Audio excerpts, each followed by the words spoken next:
السلام علیکم ورحمۃ اللہ وبرکاتہ۔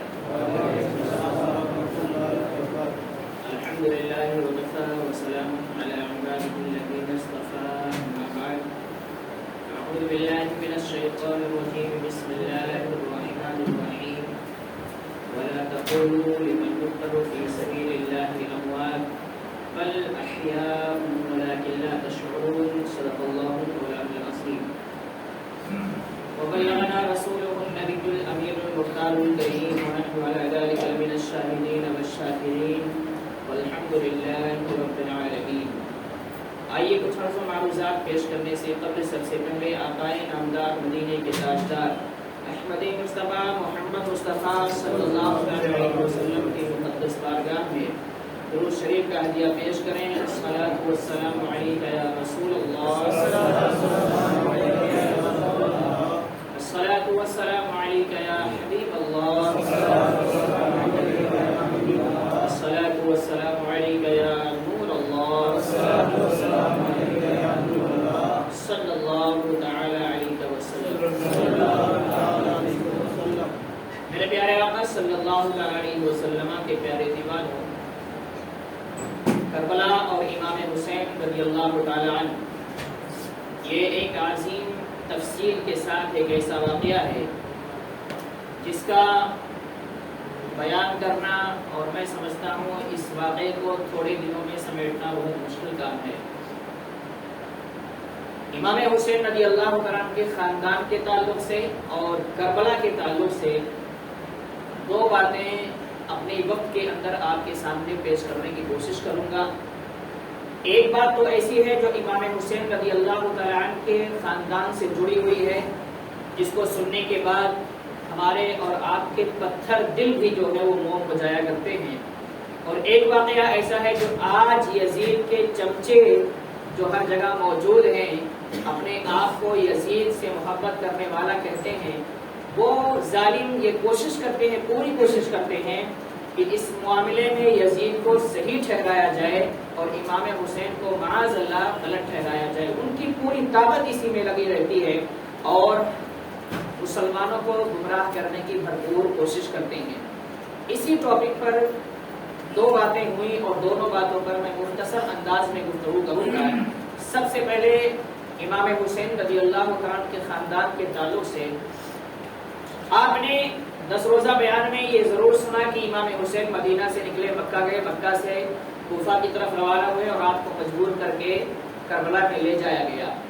آپ کا سارا خاندان جو ہے وہ آپ کے ساتھ مدینے سے نکل چکا تھا، لیکن آپ نے شاید سنا ہوگا یا نہیں سنا ہوگا، یہ ہمارے اور آپ کے لیے سننے کی بات ہے کہ امام حسین رضی اللہ عنہ جب مدینے سے مکے کے لیے نکلے تھے سارا خاندان نکلا تھا، لیکن آپ کی ایک صاحبزادی 8 سے 10 سال کی تھی جن کا نام صغرا فاطمہ تھا۔ ان کی طبیعت علیل تھی اور ان کو مدینے ہی میں چھوڑ دیا گیا تھا، اور امام حسین اور آپ کے صاحبزادے علی اکبر نے کہا تھا کہ بہن بیٹی آپ یہی رہو، جب طبیعت ٹھیک ہو جائے گی تو ہم مکے سے آپ کو لینے کے لیے آ جائیں گے۔ لیکن ہوا کیا کہ مکے سے واپس آنے کا تو سوال پیدا نہیں ہوا، وہ مدینے سے نکلے اور امتحانات میں مبتلا کر دیے گئے۔ مدینے سے مکہ گئے، مکہ سے کوفہ کی طرف روانہ ہوئے اور میدان کربلا میں یہ سب کچھ ہو گیا۔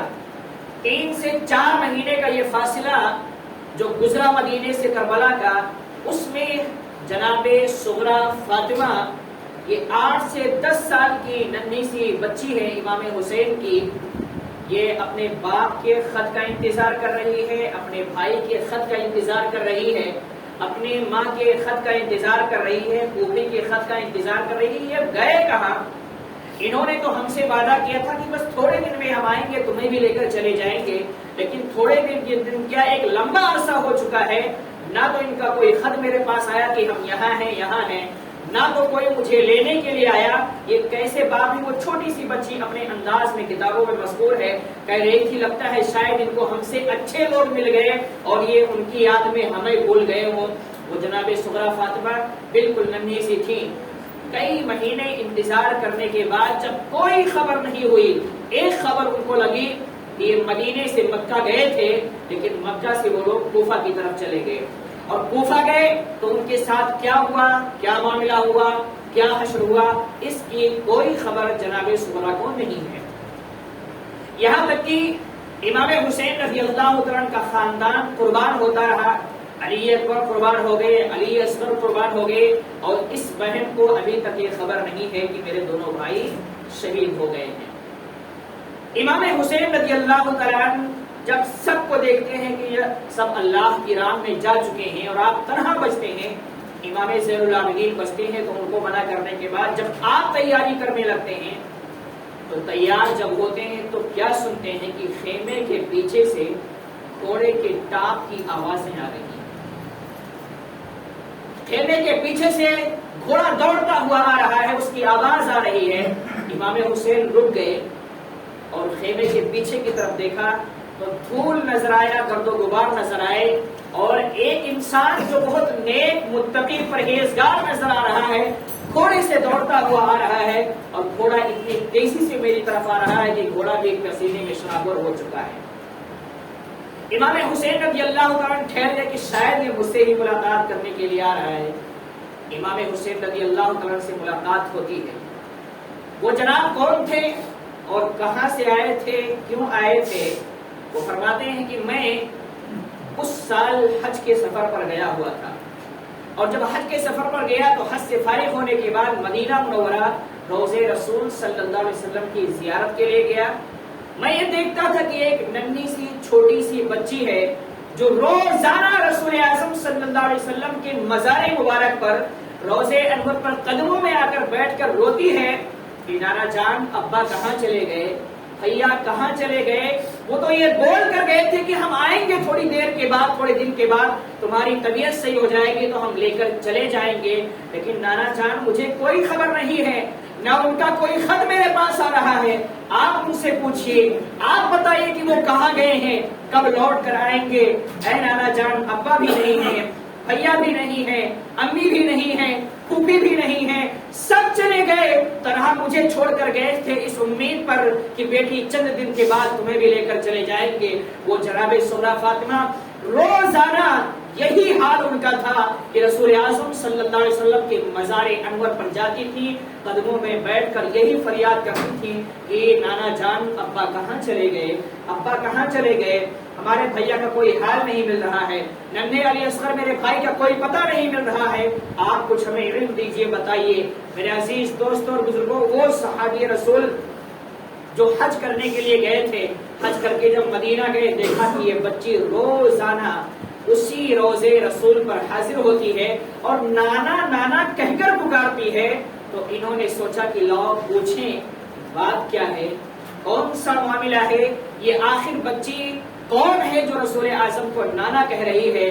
اس کے جملوں سے پتا چل رہا ہے کہ یہ رسول اعظم کے خاندان کی کوئی بچی ہے۔ آپ جاتے ہیں اس بچی سے پوچھتے ہیں، بچی کے آنکھوں میں آنسو تھے، وہ کہنے لگی کہ تمہیں معلوم ہونا چاہیے کہ ہمارے بابا جان امام حسین رضی اللہ عنہ مدینے سے مکہ جا رہے تھے، سارے خاندان والوں کو اپنے ساتھ لیا، میں بیمار تھی مجھے چھوڑ دیا اور کہا بیٹی تمہاری طبیعت ٹھیک ہو جائے گی، تمہارے بھیا علی اکبر کو بھیج کے تمہیں بھی بلوا لیں گے۔ لیکن وہ جب مکہ گئے تو مکہ سے سنا میں نے کہ وہ کوفہ چلے گئے، 3 سے 4 مہینے ہو چکے، آج تک ان کی کوئی خبر نہیں ہے، نہ تو کوئی خط آ رہا ہے، نہ کوئی پتہ ہے کہاں گئے، کس کے ساتھ ہیں، اور میں بھی مجبور ہوں کہ میں ان کو کوئی خط نہیں لکھ سکتی کیونکہ خط لے جانے والا کوئی آدمی نہیں ہے۔ جناب سغرا روتے ہوئے کہتی ہیں کہ میں اپنے نانا جان کی بارگاہ میں اسی لیے حاضر ہوتی ہوں کہ میں نہیں، میرے نانا جان کو ساری چیزوں کی خبر ہے، وہ مجھے ضرور اطلاع دیں گے، یا میرے بابا جان سے کہیں گے اور وہ مجھ سے ملنے کے لیے آئیں گے یا مجھے لینے کے لیے آئیں گے۔ وہ بچی 3 سے 4 مہینے نگاہیں جمائے دیکھ رہی ہے کہ میرے ابا مجھے لینے کے لیے آ رہے ہیں، میرے بھیا مجھے لینے کے لیے آ رہے ہیں، لیکن ہائے افسوس اس بچی کو کیا معلوم کہ سارا کنبہ میدان کربلا میں لٹ چکا ہے، صرف امام حسین بچے ہوئے ہیں۔ جب کوئی راستہ نظر نہیں آیا تو جناب سغرا نے کہا کہ آپ ایک کام کریں، کہ میں ایک خط اپنے بابا جان کے نام لکھنا چاہتی ہوں. وہ حاجی صاحب کہتے ہیں کہ میں کوفہ ہی کا رہنے والا ہوں, حج کر کے میں کوفہ جانے والا ہوں, اگر تمہیں خط دینا ہے تو میرے ہاتھوں دے دو. کوفہ میں کہیں بھی تمہارے ابا جان ہوں گے تو میں یہ خط تمہارے ابا جان کو ضرور پہنچا دوں گا. جناب سغرا سوچتی ہیں کہ اب یہ اچھا موقع ہے, خط ابا کو پہنچا دیا جائے. لیکن میرے عزیزو وہ خط ایسا تھا کہ اس خط میں کوئی پیار محبت کی باتیں نہیں تھی. اس خط میں اس ننھی سی بچی کی صرف شکایتیں تھیں, اپنے باپ سے شکایتیں, اپنے بھائیوں سے شکایتیں, اپنی ماں سے شکایتیں, اپنی پھوپھی سے شکایتیں کہ تم لوگ گئے تھے تو وعدہ کر کے گئے تھے کہ تھوڑے دن کے بعد مجھے بھی لے کر جاؤ گے, لیکن تم سب مجھے بھول گئے. کون ہے جو تمہیں مل گئے مجھ سے اچھے؟ کون لوگ ہیں جن کے پاس تم ہو, تم مجھے بھول گئے. میرے عزیز دوستو, وہ ننھی سی بچی 8 سے 10 سال کی اپنے چھوٹے بھائی علی اصغر جو 6 مہینے کی مدت میں میدان کربلا میں شہید ہوتے ہیں, جب امام حسین نکلے تھے تو اسی وقت سے وہ بچی نئے کپڑے خرید کر اپنے چھوٹے بھائی کے لیے رکھی ہوئی تھی. باقاعدہ ایک گٹھڑا جمع کی ہوئی تھی اور اس نے سوچا تھا کہ جب میں اپنے بھائی سے ملاقات کروں گی تو یہ نئے کپڑے تحفے میں اپنے بھائی کو پیش کروں گی. لیکن کیا معلوم اس بچی کو کہ جس کے لیے ہم نے یہ کپڑے جمع کیے ہیں وہ بھی قربان ہو چکا ہے. میرے عزیز دوستوں اور بزرگوں, جناب سغرا نے خط کو لکھا اور خط لکھنے کے بعد میں وہ حاجی صاحب سے کہا کہ آپ یہ خط لے کر جائیے, کہیں بھی میرے بابا جان کوفہ کی سرزمین پہ آپ کو ملیں گے تو ان کے ہاتھوں میں ضرور دے دینا. جب خط لکھ کے ان کے ہاتھوں میں کو سپرد کیا تو باقاعدہ وہ کپڑوں کی گٹھڑی بھی لے کر آتی ہیں اور کہتی ہیں یہ میرے بھائی علی اصغر کے کپڑے ہیں, جب جانا تو میری امی سے کہہ دینا کہ یہ میرے بھیا کے لیے بہن نے تحفے میں بھیجا ہے, یہی کپڑے ان کو پہنائے جائیں. اور کچھ برتنیں لاتی ہیں, کہتی ہیں کہ خط لے جانے کے عوض میں آپ کو یہ تحفہ پیش کرنا چاہتی ہوں. یہ برتن میری نانی جان حضرت فاطمہ الزہرا رضی اللہ تعالیٰ عنہا کے ہیں, میں تمہیں تحفے میں پیش کرنا چاہتی ہوں. لیکن وہ حاجی صاحب بھی ایماندار تھے, نیک و متقی پرہیزگار تھے. کپڑا لیتے ہیں, کہتے ہیں بیٹی یہ کپڑا میں لے جاتا ہوں, اس برتن کی مجھے کوئی ضرورت نہیں ہے, میں اہل بیت سے محبت کرنے والا ہوں, اہل بیت کی خدمت کرنے کا موقع ملے تو ہم ان سے کوئی بدلہ نہیں چاہتے ہیں, کوئی عوض نہیں چاہتے ہیں.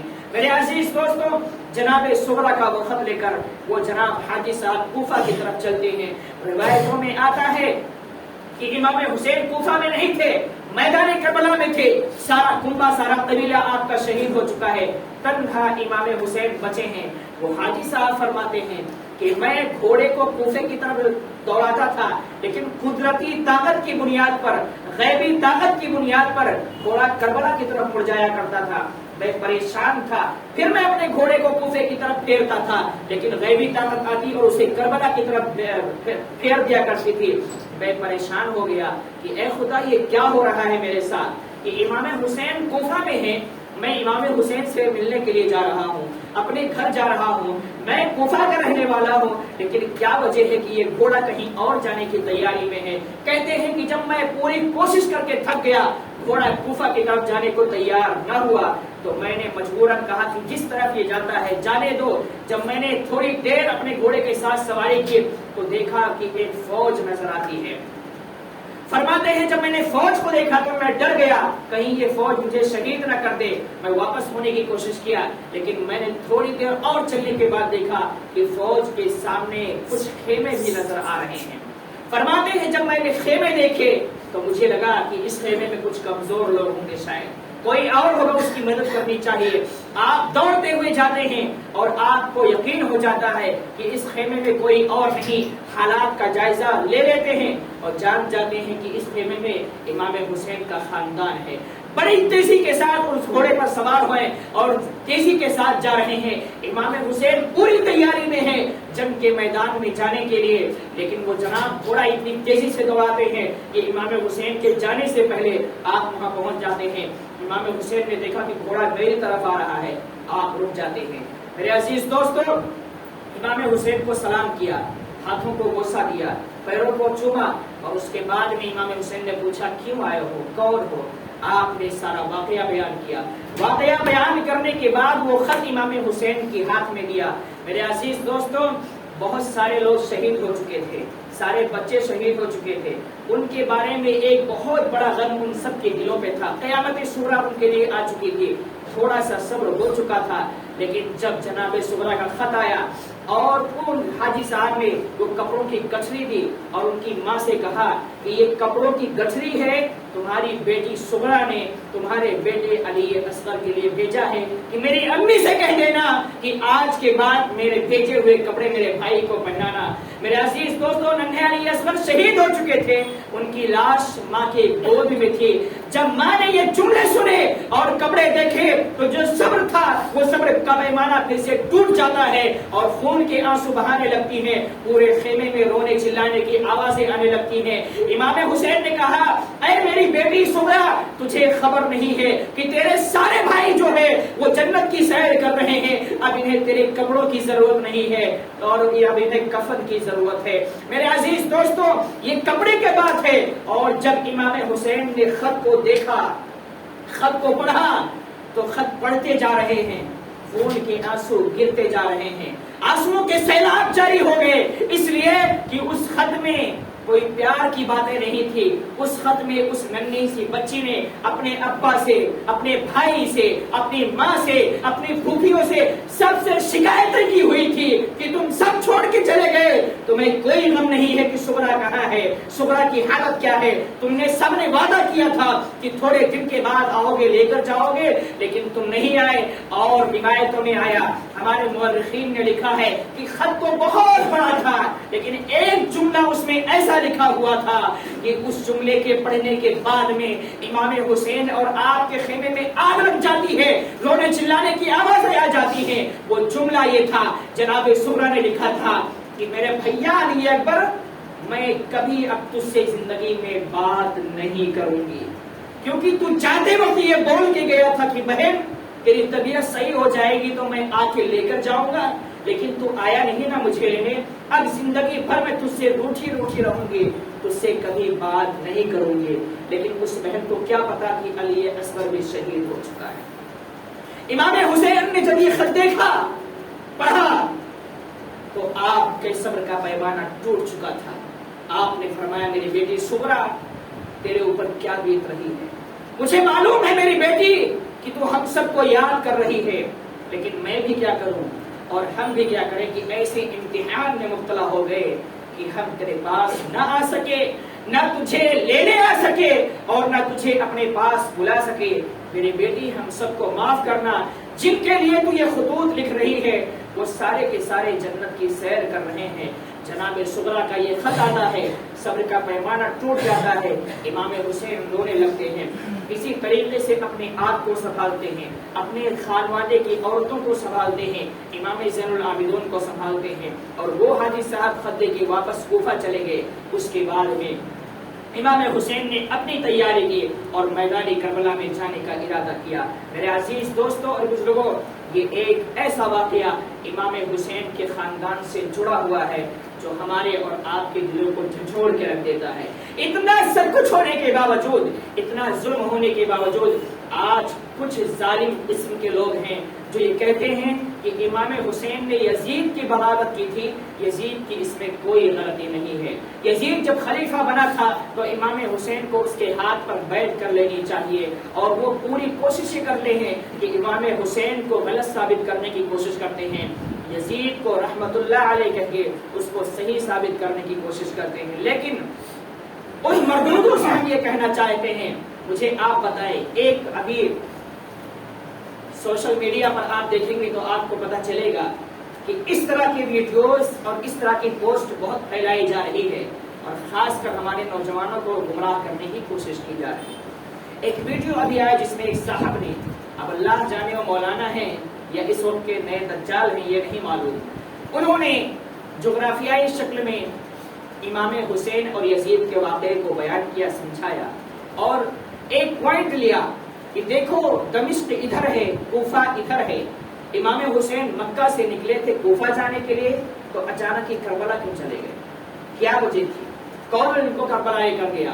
اور وہ 22,000 کی جو فوج کا تذکرہ کتاب کی ساری سیرتوں میں ہے، وہ اس کو جھٹلا رہا ہے اور یہ کہہ رہا ہے کہ کوفہ جا رہے تھے، کوفہ میں ابن سعد سے ان کی مصالحت ہوتی ہے اور یہ یزید کے پاس جا رہے تھے معاملہ حل کرنے کے لیے، تو 4000 کی فوج ان کے ساتھ تھی۔ ابن سعد نے کیا کیا کہ ان کے ساتھ معاملہ حل کرنے کی کوشش کی۔ ابن سعد اور یزید کی جو فوج تھی اس کی طرف سے ان پر کوئی حملہ نہیں ہوا، بلکہ 60 کوفی بعد میں آتے ہیں، ان کو کچھ اپنی جان کا خطرہ تھا کہ اگر امام حسین یزید کے پاس چلے جائیں گے تو وہاں جائیں گے ہماری شکایتیں ہوں گی اور وہ ہمیں قتل کر دے گا، تو وہ ظالم کہتا ہے کہ وہ 60 لوگوں میں سے آ کے امام حسین کو قتل کر دیا۔ امام حسین شہید ہو گئے، یعنی کوفیوں کی جو فوج تھی، یزیدیوں کی اصل فوج تھی 22,000، اس کی کوئی غلطی نہیں ہے، اس نے امام حسین پر کوئی وار نہیں کی۔ اس ظالم نے امام حسین کے سارے خاندان کے بارے میں کوئی بات نہیں کی، کسی کی شہادت کا تذکرہ نہیں، وہ بھی امام حسین کی شہادت کا تذکرہ کرتا ہے تو گھما پھرا کے اس کو غلط ثابت کرنے کی کوشش کرتا ہے کہ اس میں امام حسین کی غلطی تھی، جب کوفہ جا رہے تھے تو کربلا کیوں چلے گئے، لیکن وقت ختم ہو گیا۔ میرے عزیز دوستو، اسی ٹاپک کو میں کوشش کروں گا کہ اگلے جمعے آپ کو سمجھاؤں، وقت ختم ہو چکا ہے ورنہ سمجھاتا، اور ایسے جیب قطرے مولویوں کو جو صرف اپنے جیب کو گرم کرنے کے لیے، عوام کے نظروں میں محبوب بننے کے لیے اس طرح کی باتیں کرتے ہیں، ان کا آپریشن کرنا ہم اہل سنت کو آتا ہے اور اچھے سے آتا ہے، اور ایسا آتا ہے کہ اگر وہ ہمارے سامنے آ جائے تو ان کی 100 سال کی پیڑھی جو ان کے آباء و اجداد کی ہیں وہ بھی انشاءاللہ یاد دلا دیں گے۔ امام حسین رضی اللہ عنہ سے بغاوت کرنے والا ہماری نظر میں سیدھے جہنمی ہے، کوئی اس کے ساتھ ہمارا رشتہ نہیں ہے۔ یزید کی طرفداری کرنے والا، یزید کو صحیح ثابت کرنے والا اور امام حسین کو باغی کہنے والا ہماری اور آپ کی نظر میں جہنمی ہونا چاہیے۔ اگر ہم کہتے ہیں کہ نہیں اس نے صحیح بیان کیا، کچھ لوگ اس ویڈیو کو شیئر کر رہے ہیں دوسرے کے پاس اور سامنے والے کو بتانا چاہ رہے ہیں کہ یہ صحیح ہے، ایک جناب نے میرے پاس بھی شیئر کیا اور وہ یہی ثابت کرنا چاہ رہے ہوں گے کہ اس میں لکھا ہوا باقاعدہ جغرافیائی شکل میں، جغرافیائی طریقے سے امام حسین کے قاتلوں کو، قاتل کون ہیں اس کا ثبوت جو اس نے پیش کیا ہے شاید آج تک کسی نے نہیں پیش کیا، لیکن وہ ثبوت کیا تھا میں نے آپ کو بیان کر دیا کہ وہ کیسے فریب کر رہا ہے، پورا واقعہ وہ بیان ہی نہیں کر رہا ہے، ایک چیز کو لے کے وہ گمراہ کرنے کی کوشش کر رہا ہے۔ انشاءاللہ اگلی جمعہ میں اسی چیز کو میں لینے کی کوشش کروں گا کہ امام حسین کربلا کیسے گئے تھے، اپنی مرضی سے نہیں، مجبور کیا گیا، فوج لگا دی گئی تھی، تب ہم نے سب بیان کر دیا ہے، لیکن انشاءاللہ اور اچھے طریقے سے اس کو واضح کرنے کی کوشش کریں گے تاکہ آپ کے سامنے وہ ویڈیو آئے یا آپ سے کوئی اگر اس طرح کی باتیں کرے تو آپ اس کا جواب دینے کی طاقت رکھیں۔ اللہ رب العزت کی بارگاہ میں دعا ہے کہ پروردگار عالم ہم سب کو امام حسین رضی اللہ تعالیٰ اور شہدائے کربلا سے سچی پکی محبت کی توفیق عطا فرمائے، ان کے نقش قدم پر چلنے کی توفیق عطا فرمائے۔ وما علینا الا البلاغ۔ السلام علیکم ورحمۃ اللہ وبرکاتہ۔